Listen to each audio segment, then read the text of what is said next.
Big love, much respect, everyone. So I want to start this little endeavor out with an apology. I'm having quite a difficult time focusing the aperture of this information. It is very broad and very far-reaching. And so I just want to apologize, and I want to invite anybody who is watching to bring forth any questions or needs for specifics or details. There is a lot to chew in what I'm about to lie out. And I am, as usual, I am just going to lay out the broad outline.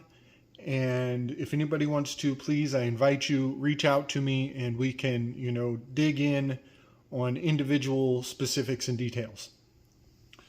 The more I look at this, the more layers of information come at me so hard and so fast that essentially I feel like I'm already 10 videos ahead of myself in my thinking.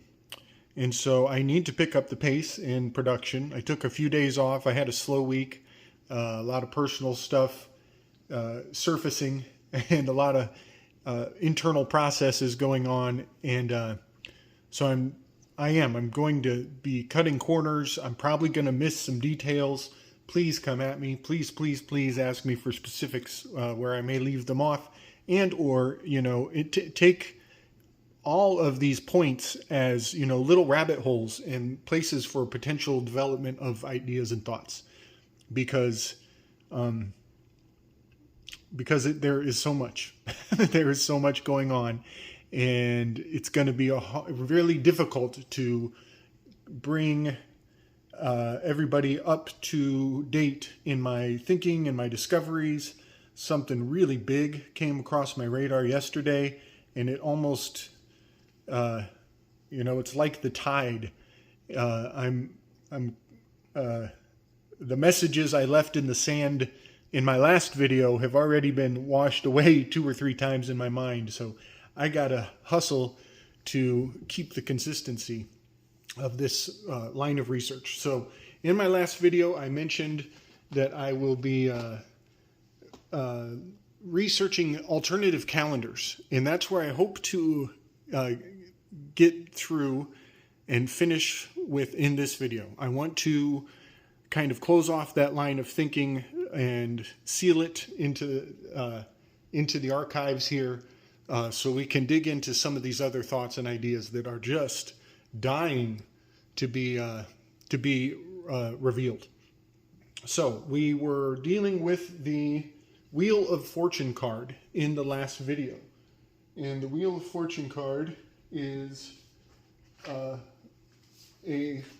singular mystery in its own right. And there are something that many people already know, and I don't need to tell you, is that there are many variations of the Wheel of Fortune card. I had a commenter a few months ago. He said that I need to get a cooler deck of tarot cards, that my tarot deck is like a little girl's tarot deck. And I think that's adorable that he says that. And I look at other decks of tarot, but here is a Wheel of Fortune card that I'm looking at. It has that fundamental 4 corners. We got into this in the last video. And a couple things I want to point out. WF, Wheel Fortune. In Gematria, that is a 5 and a 6. W is a 5, F is a 6. I think that's ordinal. And I want you to just ponder. I'm not giving you anything conclusive. I just want you to ponder the term World Fair. World Fair is a 56. Warfare, the word warfare is a 56. And so 56 is the number of the minor arcana. And I believe the minor arcana, it is a reference to the numbered people, to civilians, to those who are not of the royal house. And so I just want to put that forward. Nothing conclusive, just a collection of thoughts. Anybody who wants to post any suggestions for other... cat, we're having a cat attack here. Anybody who wants to post suggestions for other words that grammatically encode a 56, please drop them on me. I'm totally into building up a list. So here is the World card. First one was Wheel of Fortune. This one is the World card. And you'll notice it's got the lion, the bull, the man, and the eagle. Again, the same pattern. Kind of building on what we started with in my last video, that is Fomalhaut, and Antares, Aldebaran, and Regulus, encoded in the four corners of this two-dimensional image. And in many forms of art, people will see the quatrefoil. It is a 4 lobes. See if I can make a quick quatrefoil. So a quatrefoil would look like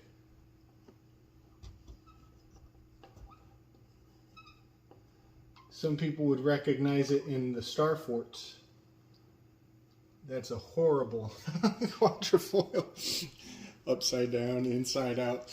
But essentially the quatrefoil and star forts of that, specifically of that design, they are encoding this capture, this the four directions, the 4 angels, the royal stars, and the fixed signs of the zodiac. And right here, I want to point out my target. This is what I'm aiming for in the next arc of installations. I want to bring forward that something that that Rachel brought to light in our little mutual research that we're sharing. She has discovered that the 4 royal stars have all adjusted. I pointed out that Fomalhaut has experienced a considerable degree of parallax. Well, she pointed out that all 4 of the royal stars have experienced profound parallax, and they have all made major adjustments. And I think the entire fabric of reality as we know it is under a paradigm that these tarot cards are not current with. So just keep that in mind. And what we will be moving into as we go forward is, maybe the value of getting out of the old tarot cards and finding more current symbolic systems that adhere to this parallax of the royal stars and the alterations to the fabric of the universe as we know it. So just there's my target, and it will take me quite a few shots to bring everybody's focus in on that particular goal.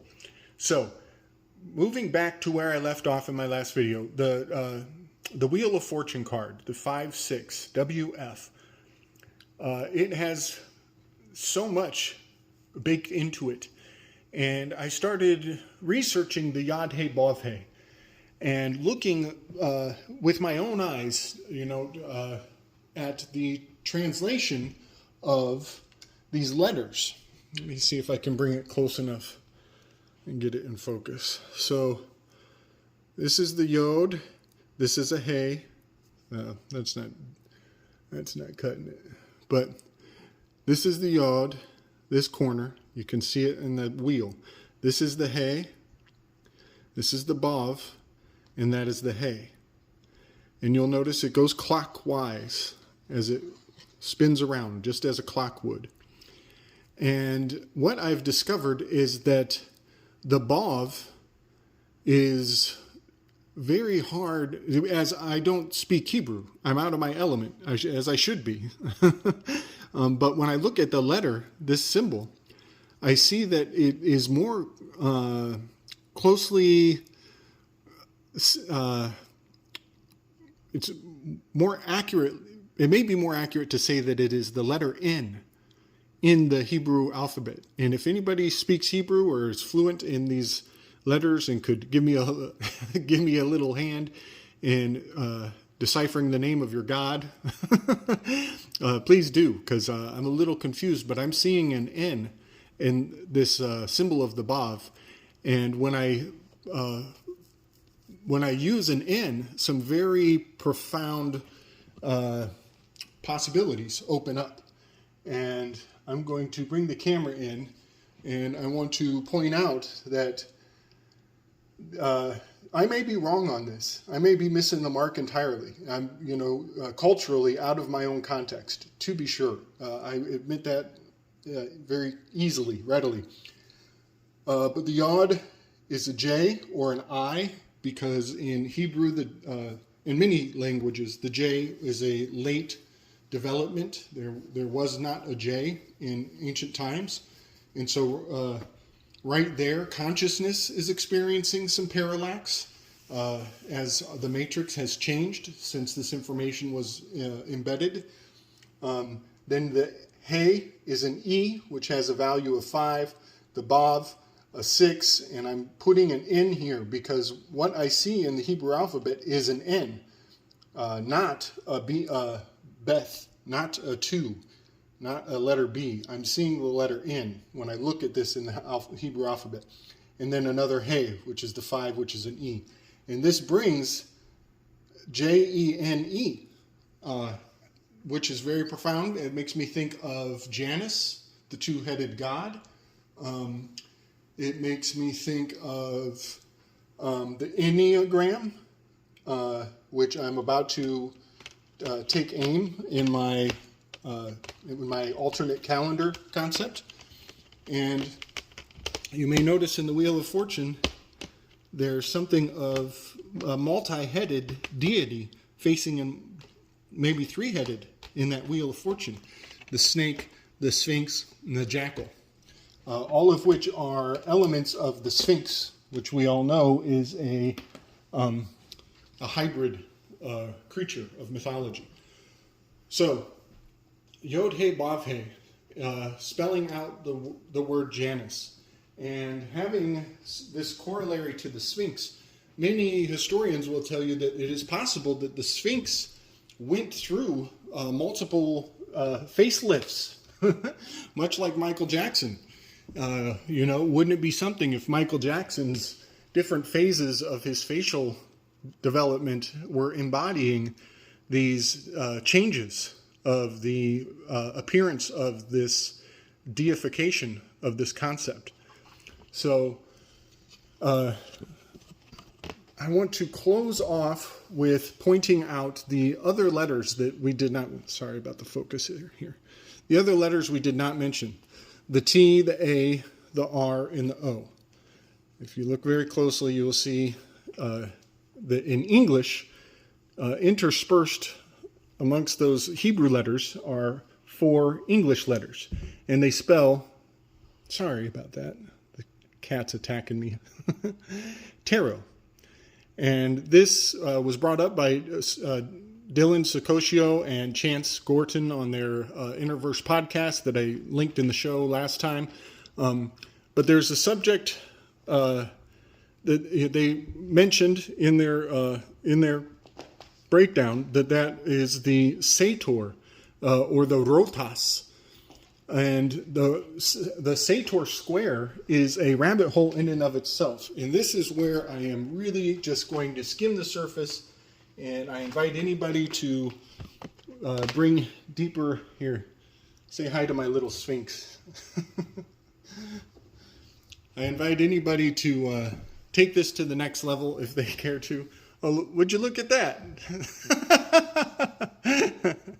How appropriate. I invite everybody to take this to the next level, and we could maybe return to this topic at a later date. But the Sator square is quite profound. It is a magical square, 5 by 5. And 5 by 5 is the magical square of Mars. And you will see over here, I have a Sator square drawn up over here. And it brings many concepts to the surface. It is a very significant little puzzle.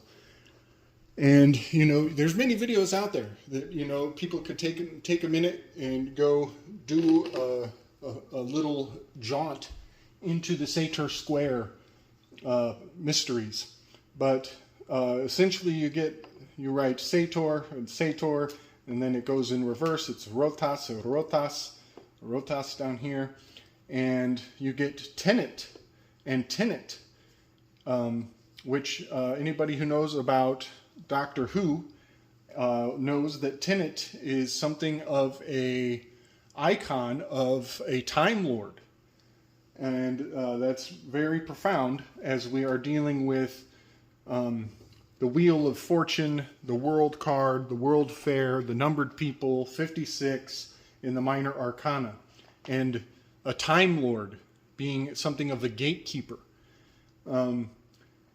There's so much more to say about all of this, but I'm just going to quickly peruse through. These are some of the notes I have in my book. Some people will translate these words, Sator, Arepo, Tenet, Opera, and Rotas.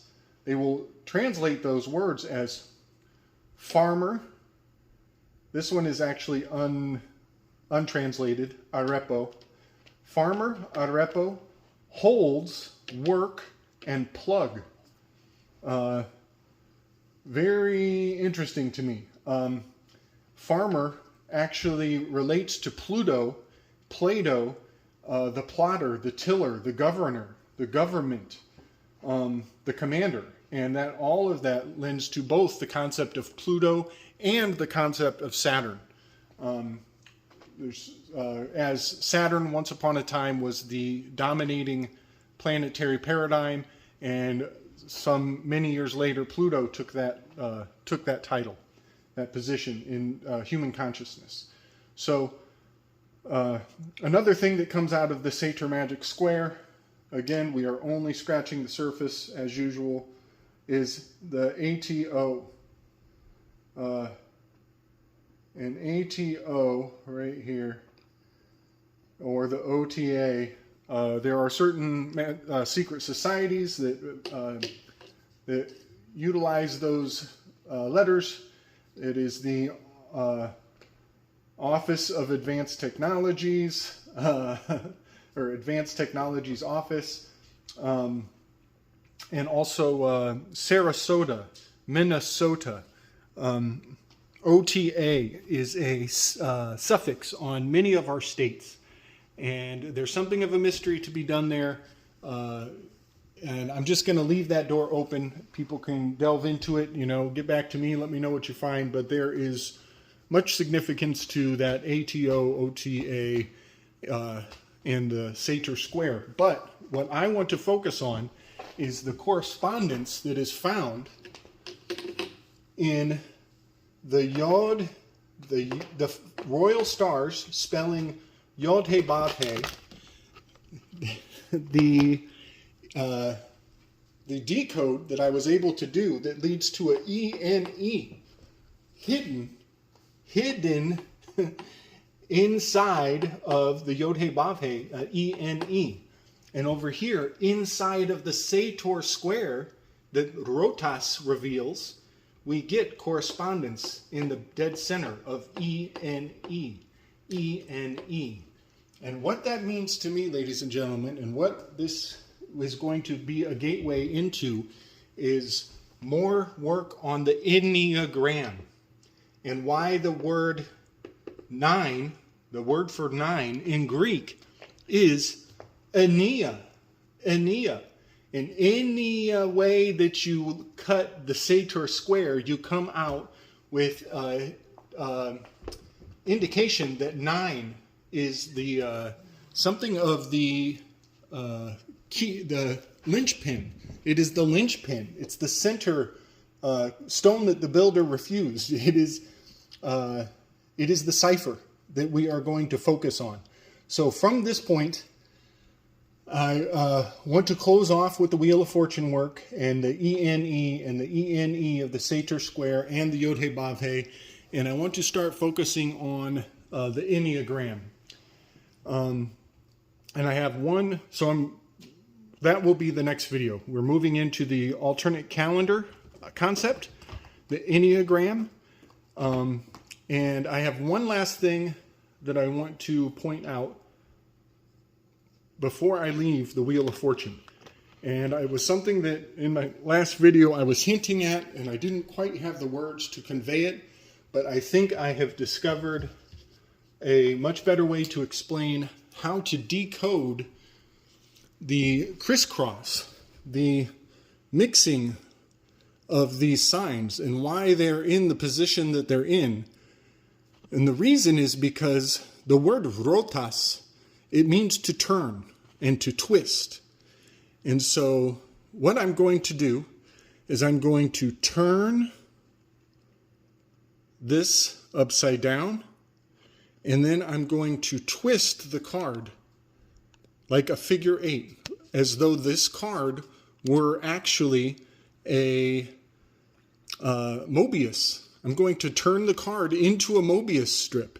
And when I turn this card into a Mobius strip, the signs and the symbols become perfect. They are conveying the analima.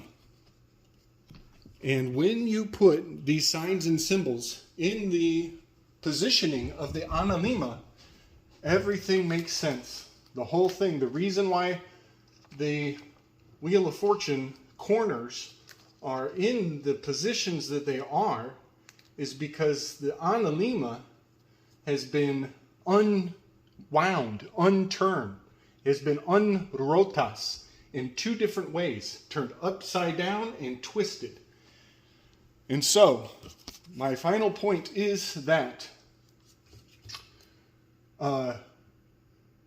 by turning and twisting these four corners, you get the Wheel of Fortune card. And that is why the angel belongs here in this quadrant. The eagle belongs, I'm sorry, I'm mixing it up. See, here it is. There it is. Now these things make sense. The eagle is down here. The man is over here. Geez, it really is confusing. The bull is over here in May. The lion is in August. This is the rotas. This analima is the twisting and the turning of these four corners that is required to decipher, to wrap your head around the message, the signs and the symbols of the Wheel of Fortune card. And so I think I want to stop there. One thing I want to point out before I walk away from the Wheel of Fortune, because it really is confusing and confounding. It requires so many visual cues that it's very difficult to put into words. It requires these visual building blocks in order to put these ideas into the minds of anybody who may be interested in seeing these foundations. The last thing I want to point out is that the analima, it is a 360-day count. The progression. The sun is moving for 360 days. And the remaining 5-point-something days outside of this progression is the 3 days in the solstice, where the sol stays in place for 3 days in the summer solstice, and the 3 days where the sun stays in place in the winter solstice. And that's going to be very important, because the next line of reasoning that I want to delve into is going to deal with the Enneagram, which is 360 days of progression, of counting, of movement. So what we're dealing with is the reason why a circle is 360 degrees, but the calendar is 365 degrees.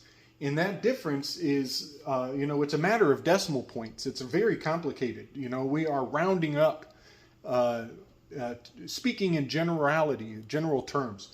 But the true actual year is 365.24219 days. And so we're going to erase this 0.24219, and we're even going to round this 365 and count off the 3 and the 3 days, such that now what our focus will be on is justifying a 360-day calendar. So that is the movement into this Enneagram, the alternate calendar that I've been promising everybody to delve into. And one thing, to finish all of this off, to make another connection for people, I want to bring this term Sol Invictus. I want to bring that back from some of my previous research, and I want to put forward the possibility that the word Sol Invictus, is it whispering in twilight language that the soul envies the ichthus? Is it possible that these symbols, these signs, are talking about the golden calf, the bull, being envious of the ichthus? And is this dividing line of the equator and cutting this symbol right here at the equator line, is it creating cultural divide for the northern tribes and the southern tribes? And to some degree, is it encoding cultural perspective? That the ichthus, the northern regions and the southern regions of the world will have a perspective, a difference of perspective. When you're in the southern hemisphere, your cosmology, your astronomy, your relationship to the heavens are completely flipped, you have to reacclimate your understanding of where you are and how things move in the southern hemisphere from if you are in the northern hemisphere, where there is that crossing point, where the cross dominates consciousness. So I believe that this has much to do with the story of Moses coming down off the mountain and seeing the worshiping of a golden calf, in breaking of tablets, the metaphor of breaking, of crossing over, of rewriting law, the written law and the spoken law. All of it is very valuable in these signs and symbols that I've laid out, and I really have only scratched the surface. I hope it inspires in you some connections and understanding of the myths and the stories of our elders. Sorry about the cat interference. I know they're not. They'll probably be happy to make more future cameos in my upcoming works. So I just wanted to put the Wheel of Fortune to rest, and I'm going to start delving into the ancient calendar systems and substantiate why certain aspects of the biblical story take the shapes and the numeric forms that they do, and it will have much to do with the Enneagram, which I've done lots of work on in the past. You may have to dig in to find what I've covered on that, because we're going to the next level, folks. Much love. Peace.